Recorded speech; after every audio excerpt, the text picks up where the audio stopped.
There have been days in my career where I wanted to give up. I didn't want to carry on. I didn't believe in myself a lot of times. Me being a cricketer is secondary to my family.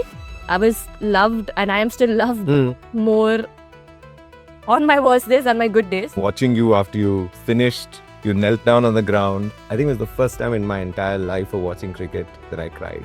Coming back in the team, not having a great World Cup, being dropped again, going through anxiety, crying almost every day. Coming back to Mumbai, India winning the semi-finals against an 8-time world champion. So many people have come and told me, we love the knock, but more than the knock, just you coming out and sharing helped me in my journey because I was going through the same thing. Two founders walk into with Satish Manchikanti and Ajit Sivram. Execution is not a hustle. When you grow people, you grow everything. Two founders walk into. Hi Jemmy, thank you so much for being here today. We are so happy and really appreciate you supporting you and I in so many different ways. Today we're just going to talk about life and all your incredible experiences through here and just to learn from you today. Thank you. We often say at UNI, it takes a village to raise a child. And we are the village, right, for the children. And we have seen you speak about your own village, right? You know, you're growing up, your family, how much they have meant to you, your brothers, your mother, your father, being your coach.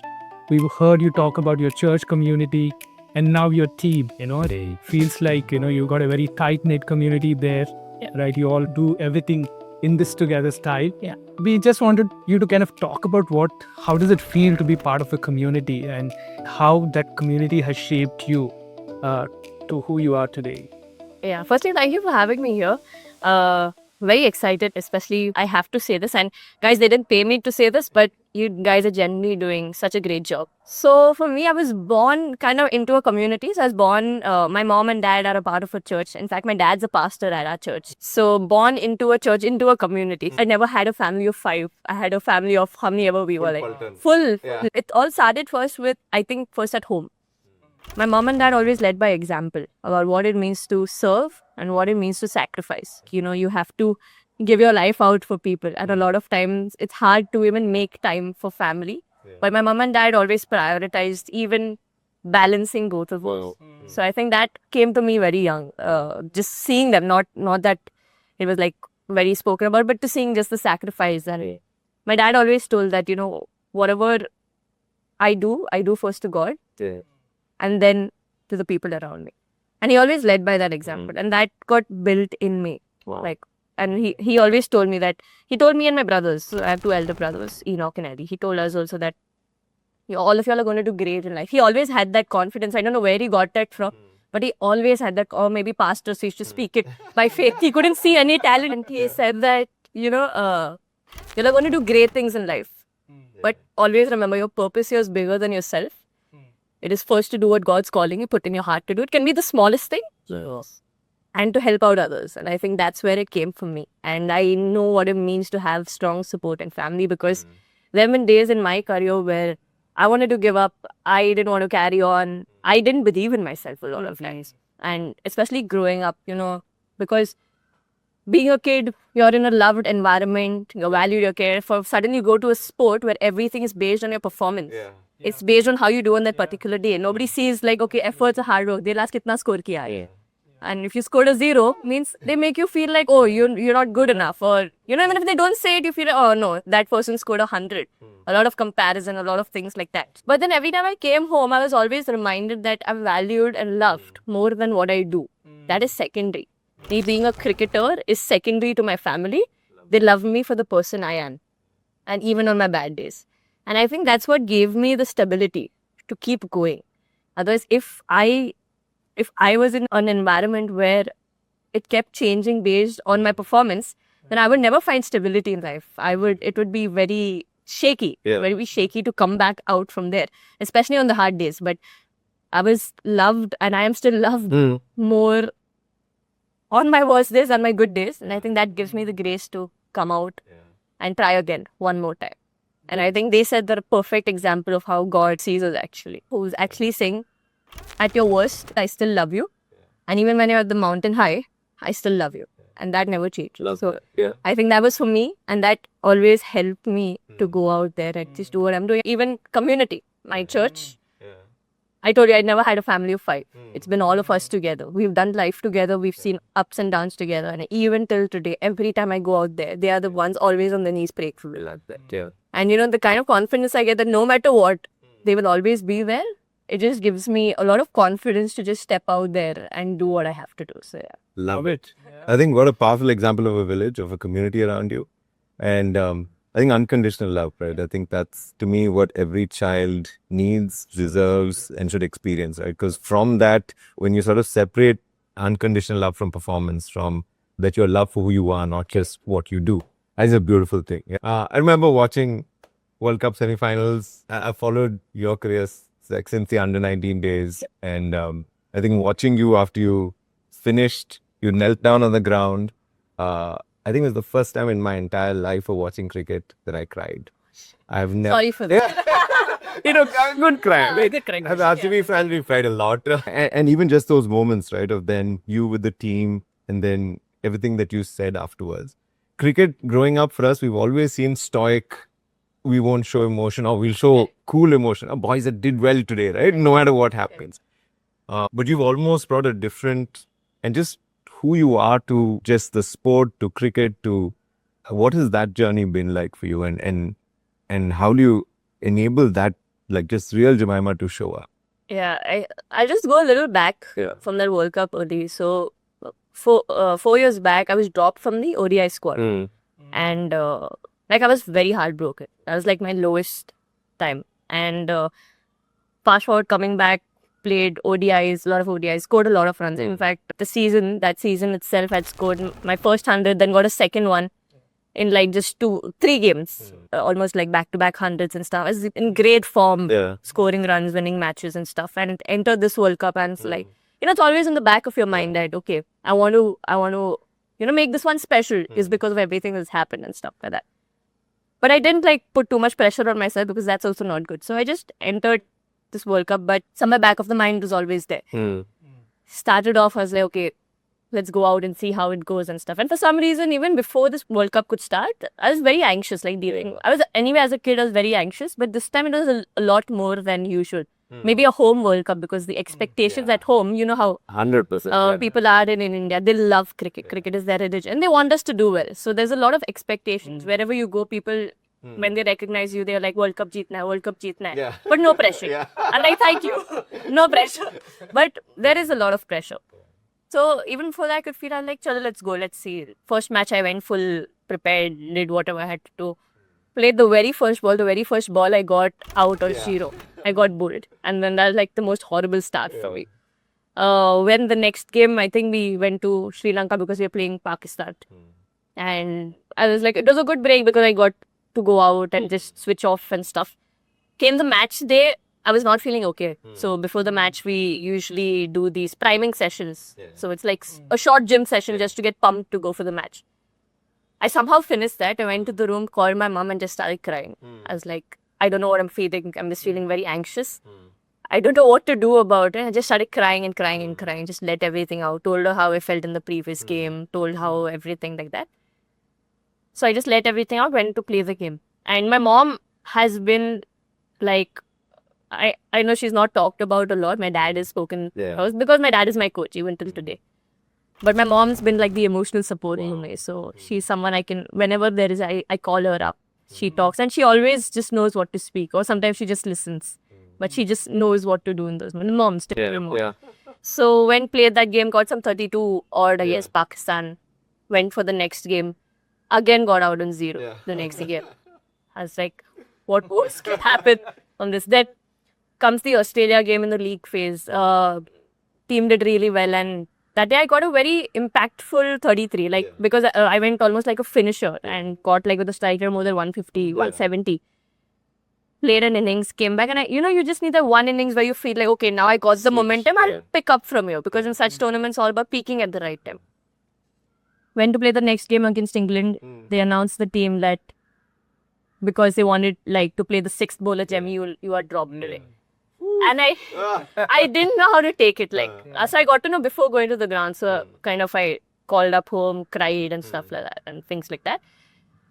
But went on the ground because obviously the team needed to win that match because they lost 2 consecutive matches. Yeah, it was a must-win game and stuff like that. But I didn't know how to take it. So I did whatever I had to help and stuff, did everything. Came back and we lost that game. So it's like 3 in a row. So I thought, gone, over. Like, I mean, there's still like 1-2% chance. But it just seemed like, okay, 3 in a row you lose in a World Cup. How can you go and win a World Cup? It's like that. Then I remember we were taking a flight back to Mumbai because our next games were supposed to be in Mumbai. And my best friend Aru was sitting next to me and I was on the flight and I had a pillow. And I was listening to some song, I don't know, some touchy, emotional song.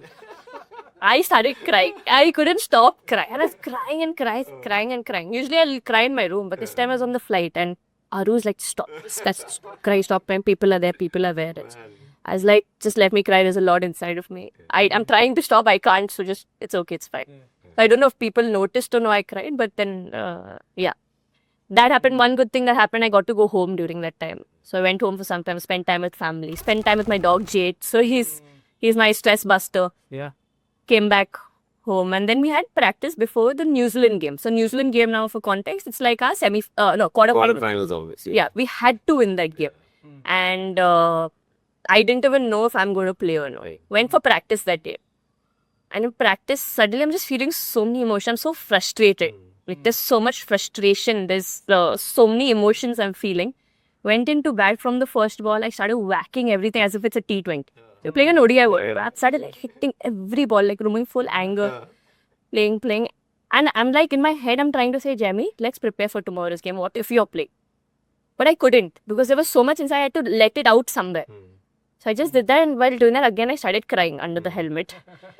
So then that happened. Then my batting got over. For some reason, I had 2 sessions of batting today. That day. Like usually it doesn't happen. So I went back to the dressing room, took the phone, called up my coach. So my dad also and Prashant Shetty is also. So I told him I'm feeling all these things. I don't know what to do. And he's like, it's okay. It's fine. It's good. Practice and that day I batted for 4 hours in the Mumbai heat. Like, and next day is the match. Usually before game it's a very light session. But I just batted. And then Aru figured. Aru and there's Smithy also who figures. So Smithy had come, she stayed back the entire time. Wow. She had finished the session, but she stayed back the entire 4 hours just because she knows that her being around matters to me. Yeah. Aru said, once you finish, you come to the room because she knew if she would come close to me, I'd start crying again. I went then after that practice, spoke to Aru, told her everything and started crying again. She's like, why don't you go home? I was like, today is Wednesday. Wednesday is church for us in the evening. Everyone will be at church. I don't think I can go. She's like, Arey, best, no? Why don't you go to church? I'm like, no, I can't go to church. I'll start crying. Then she's like, who says you cannot cry at a church? So I was like, no, everyone look up to me there. I'm always coming there being positive, telling them God is good. Happy Jamie. Happy Jamie, things will work out. But if they see me cry, they're like, maybe that's the best place for you to be vulnerable. Because you don't know, so many people like you might be going through the same thing. But nobody's opened up about it. But seeing you, they might open up about it. It might help them. So I said, okay, fine, Pastor Aru. No. So I said, okay, fine. Let me see. I'm still not sure. So I told Mom, I'm coming home.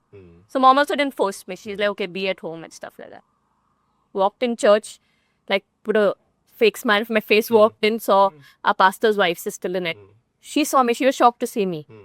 She gave me a hug. I broke down. She just held me and, she's praying for me while... Then the pastor was preaching at that time, Brother Manny, his name. Then later he saw me. Then he's like, Jamie, do you want to speak? So I said, yes, I want to speak. So walking on stage, I was literally, not even crying, like weeping. Like weeping means I couldn't talk, that much weeping. And I'm walking on stage and my mom sees me. She started crying. Because she firstly was surprised that I came.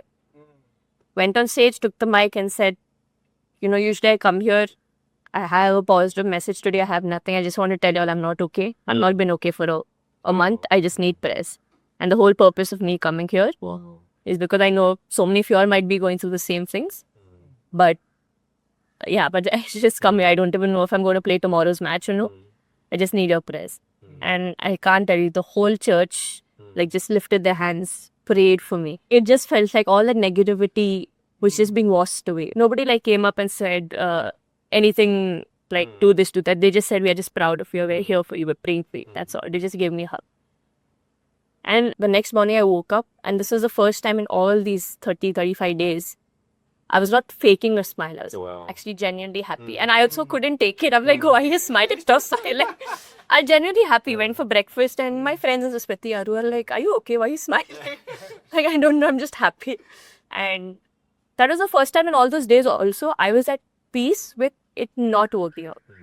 Like, I was at peace with whatever is going to happen today. It's fine. Like, I don't know. I think just God got me to a place where I just knew his heart so much that I was okay with it not working out, because I just knew that he loves me so much. If he's making me wait, he'll not just restore, but he'll also make it better. But I need to trust his style. So, and I don't know, it just came. Like, I didn't manufacture that faith. It was just given to me, kind of a feeling. So I went in that game nicely bad. Everyone was very nervous that game, because quarterfinals. If we lose, it's like we've not even qualified in a home World Cup for the playoffs. So everyone was trying to find different things to remove their stress. So I was sitting because I was going to bat at number 5. So there's Renuka next to me. She's doing some drawing and stuff. And that's how she's releasing her stress. So she drew a peacock. I don't know, random stuff. We were like joking and this thing. And she was doing 100 more. So peacock is also called a more in Hirori. So whenever Smriti scored a 50, she's showing that 100 more, not 50, 100 more. And something Dil Mange more and stuff, all that we were doing. 30 overs happened, and Smriti and Pratika had both of them scored 100s. Suddenly, our captain comes, Harman comes, and she's like, Jemmy, after 2 overs, you'll walk it. And I was on the outside like, Harry, they okay. Inside full victory. Full. So I was like, okay, there's 2 overs. Because I was prepared for 5. And after everything I went through, being dropped, coming back, crying, this and that, I was feeling like very nervous. So I went to the washroom, I sat there, just sat still for some time. Just calmed myself down. Like, okay, fine. What you would do if you were playing for your state, what you would do in this situation, just go out and do that. Went out the first 10 balls. I was so nervous. Like, so nervous. I was so numb. But like, Jemmy, if you just get past these 10 balls, you'll be fine. And I know a lot of people talk about the semis, but that quarterfinal was the one for me, actually. Really? Yeah, it's better than... I think the best thing that happened that day was I didn't make it about myself. I was like, the team, what the team needs. Because I could easily like play safe and get my runs, score a 50 and stuff. But like, no, team need to go from here because we have a solid start. DY Patil is a solid pitch. Any target is chaseable. You need to give bowlers 20 runs extra. So I took it on. Like after 15, 20 balls, I took it on and stuff like that. And I think, yeah, God lifted me up that match. Got some 76 in like 50 balls or something like that. And then comes the semi-finals. We started the game. We got an early wicket. And then Phoebe Litchfield and Alice Perry go bang, bang, bang. In my head, in my head, and I 400 hai. And I was feeling so nervous about it. But then I was like, okay, Jamie, we can't control what score will come. Rather just stay in the moment, enjoy fielding. Then we'll see what will happen. Then innings got over. We as the Indian team, we pulled back very well in the last 10 away and restricted them to 339.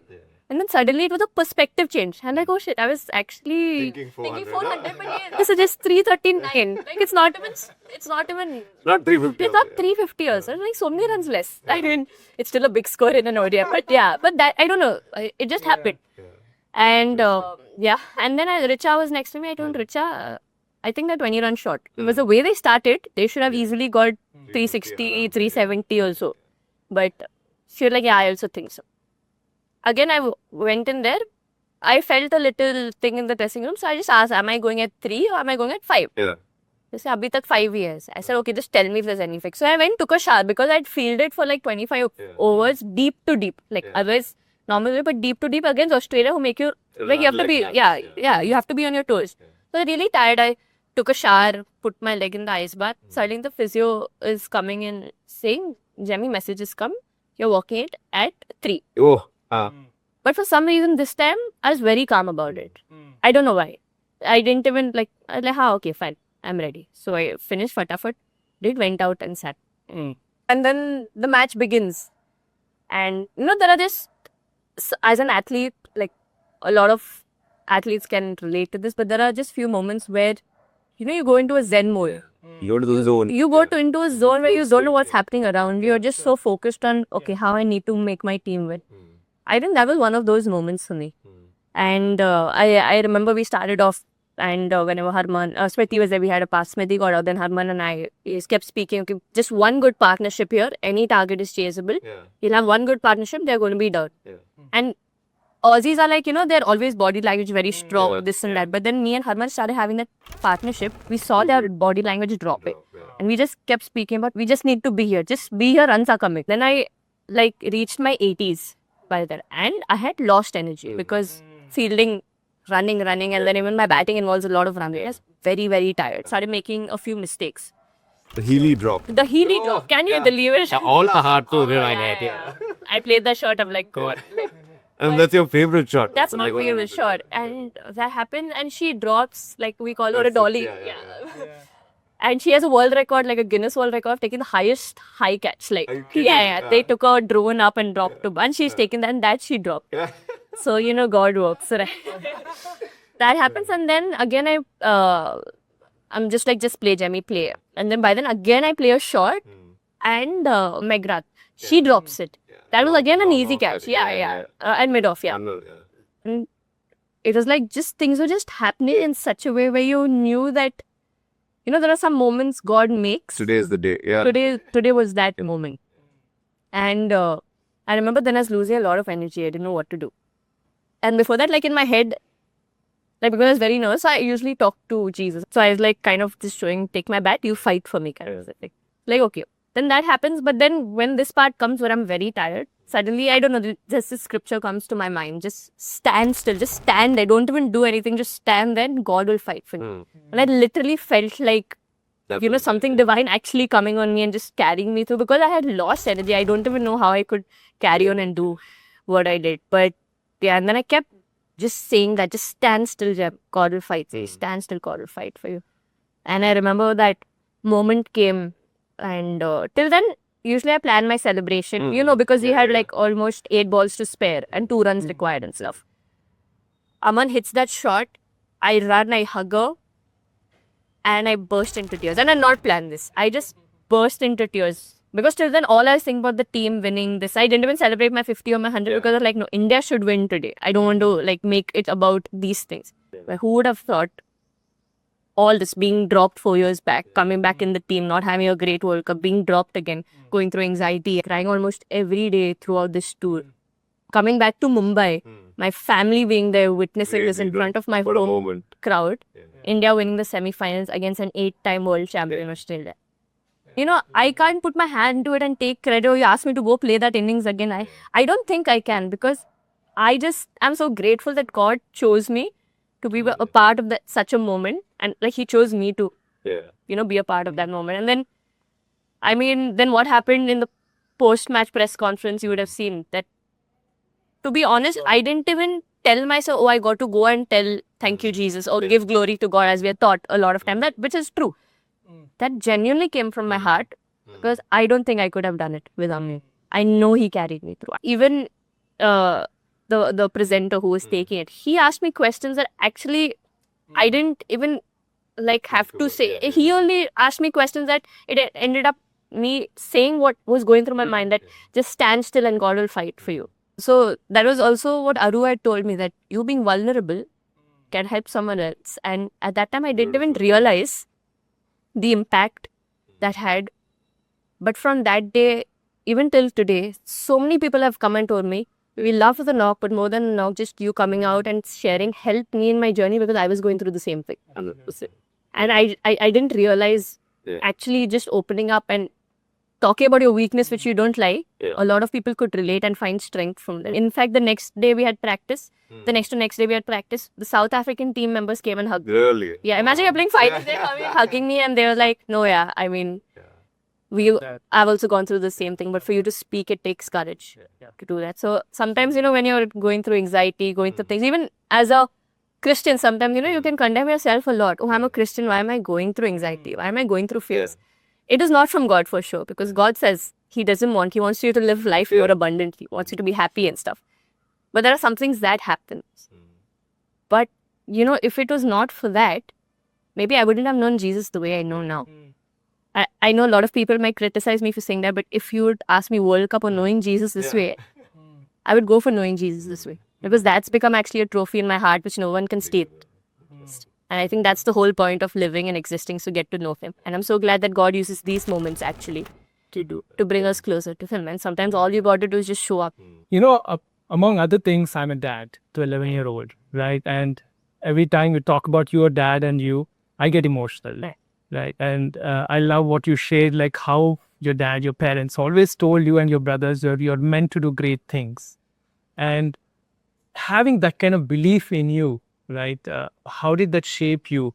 And not everyone has the family who's able to kind of encourage them and tell them, hey, you have this potential, you know, you can do something great, right? So if you have to give some message to the ones who probably don't hear that enough, what would that be? Yeah, I think, firstly, like I said, I'm just very blessed that I had such a support. Like my family, my church, the people around me, even in my team. Like I found somehow people were just put in my life who actually believed in me. But my message would be to people, firstly to dads, to parents, but also to people who are playing a father figure or a mother figure, not being a father or a mother to someone, that, you know, your words matter so much to your child.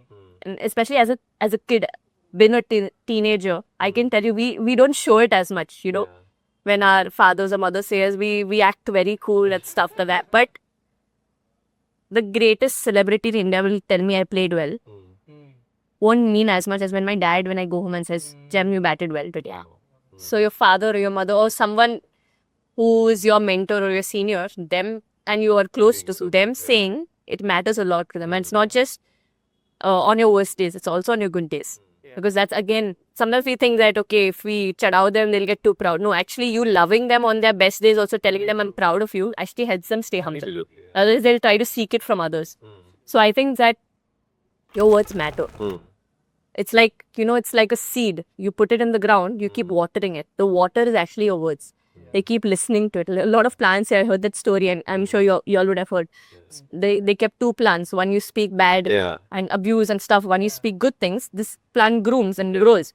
This plant dies. And I think same is with any child, especially children. For them, affection, words, knowing they are valued and cared for really matters. Otherwise, they'll try to go find it at other things. Like a lot of people find it in addictions. In addictions or different kind of things. Where actually that's not the problem. They were just trying to find something that will satisfy them, or something that will keep them stable. Or even you see young girls with older men and stuff. Like it's because they never got that love from their dads or from their parents.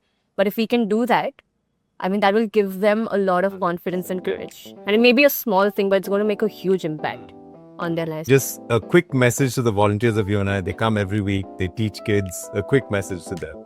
Yeah, to all the volunteers at UNI, I just want to firstly say thank you from the bottom of my heart. Because what you are doing, you may feel it's small and insignificant. You know, these little things can go out there and make a huge difference. So what you're doing just shows how caring you are, how much you love serving and love taking care of people. So thank you so much. Keep loving people and keep serving, because y'all are an inspiration to all of us. Thank you. Love it. Thank you, Jemmy. You've been incredible, and loved hearing your journey, your faith, and all things that matter to you. Thank you so much. Thanks, guys. Beautiful. Good stuff. Thanks.